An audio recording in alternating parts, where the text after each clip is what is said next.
Co Polacy robią z butami? Czy pijemy dużo wódki?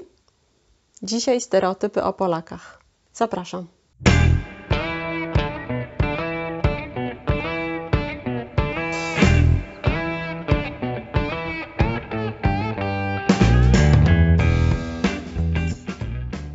Bardzo lubię rozmowy o stereotypach. To jeden z ulubionych tematów dyskusji w każdym chyba z języków. Czym są stereotypy? Stereotyp to uproszczone wyobrażenie na temat otaczającego nas świata. Otaczać mogą nas ludzie, sytuacje, przedmioty. Stereotypy mogą być pozytywne lub negatywne, chociaż w większości z nas raczej kojarzą się negatywnie lub przynajmniej neutralnie. Dziś powiem o stereotypach dotyczących Polaków. Moja lista jest zupełnie subiektywna i co najważniejsze, powstała w oparciu nie o dane statystyczne, powstała w oparciu o informacje, które uzyskałam od osób, z którymi rozmawiałam. Zaczynamy. Numer 1. Polacy piją dużo wódki. Rzeczywiście opinia ta jest chyba głęboko zakorzeniona w przeświadczeniu wielu osób z innych krajów, bo to przeważnie pierwsza informacja, którą słyszę w rozmowie. Otóż uważam, że nie jest to do końca prawda. Oczywiście wszystko zależy od osoby, środowiska, miejsca. Z całą pewnością możemy spotkać pijanego Polaka, jak i takiego, który jest zupełnym abstynentem. Na pewno my Polacy pijemy więcej wina i piwa niż samej wódki. Przynajmniej wśród moich znajomych. Alkohol najczęściej towarzyszy jedzeniu, co też jest dla mnie przejawem innej kultury picia. Nie pijemy codziennie. Numer 2. Polska kuchnia jest dobra, ale bardzo tłusta. Prawda jest taka, że coraz więcej Polaków ogranicza spożycie mięsa lub rezygnuje z niego w ogóle. W kuchni raczej unikamy smażenia. Po pierwsze dlatego, że wzrasta nasza świadomość zdrowotna i po prostu wiemy, że smażone jest niezdrowe. Po drugie, na przykład gotowanie na parze eliminuje do zera prawdopodobieństwo przypalenia czegoś w trakcie gotowania, nie mówiąc już o smażeniu. Prawdą natomiast jest to, że kuchnia polska jest bogata i bardzo smaczna. W kuchni używamy dużo ziół jako przypraw do gotowania. Nasze dania są więc pachnące i aromatyczne. Numer 3. Polacy są bardzo religijni i co niedzielę chodzą do kościoła. Raczej nieprawda. Polacy to katolicy i to prawda. Religia katolicka jest przeważającą religią w naszym kraju. Duża część Polaków deklaruje się jako osoby wierzące, ale nie praktykujące, zwłaszcza w dużych miastach.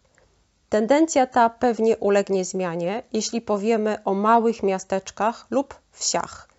Tu na pewno bardziej kultywuje się tradycje i częściej chodzi do kościoła.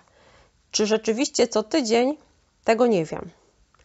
Jadąc lokalnymi dróżkami, zwłaszcza w pobliżu mniejszych miejscowości, napotkać możecie urokliwe kapliczki poświęcone większości Matce Boskiej.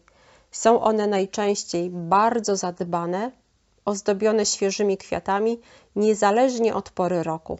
Stanowią interesujący element polskiego krajobrazu. Numer 4.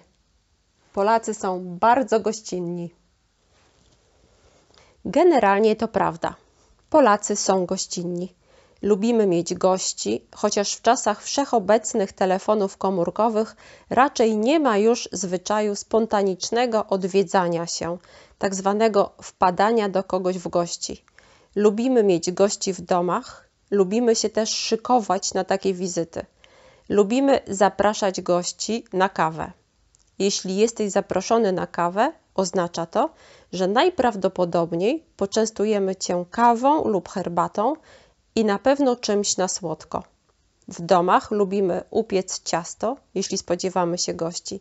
Dostaniesz więc ciasto, owoce a czasem lody. Numer 5. Polacy każą zdejmować buty swoim gościom i zostawiać je w przedpokoju. Rzeczywiście mamy zwyczaj zdejmowania butów po przyjściu do domu. W domu chodzimy najczęściej w kapciach. Są to domowe, wygodne pantofle lub po prostu chodzimy na bosaka w skarpetkach. To, że Polacy zdejmują buty u kogoś w domu, wynika z przyzwyczajenia, że robią tak u siebie. Dlaczego tak robimy? To proste. Taki mamy klimat. Polska to nie Hiszpania. Tu często pada deszcz, w zimie śnieg. Na ulicy jest błoto. Jeśli nie zdejmiemy butów po przyjściu do domu, musimy w nim od razu sprzątać. Ale znowu, wszystko zależy od gospodarza lub od sytuacji. Jeśli ktoś mieszka na 3. piętrze, bez windy, jest bardzo prawdopodobne, że usłyszysz: nie zdejmuj butów po wejściu do mieszkania. 6. Polki są ładne i zadbane. Uważam, że to w większości prawda. Polki są ładne i są zadbane. Mają ciekawy typ urody, chociaż to nieprawda, że przeważa u nas słowiański typ urody z błękitnymi oczami i blond włosami. Jestem tego najlepszym przykładem. Mówi się, że jeśli w Niemczech lub w Wielkiej Brytanii zobaczysz na ulicy piękną kobietę, masz 99% szansy, że jest to Polka. I pewnie w dużej mierze to prawda. Polki zachwycały urodą zawsze i zachwycają nią teraz. Potrafią i lubią dbać o siebie. Tę dbałość dziewczynki w dużej mierze wynoszą z domów. Polki są aktywne fizycznie i lubią ćwiczyć. To tyle, jeśli chodzi o stereotypy o Polakach. Jeśli znasz inne, zapraszam do zostawienia informacji w komentarzach. Zachęcam Was do korzystania z transkrypcji dostępnej na naszej stronie. Link znajdziecie poniżej. Życzę Wam wspaniałego dnia i do zobaczenia.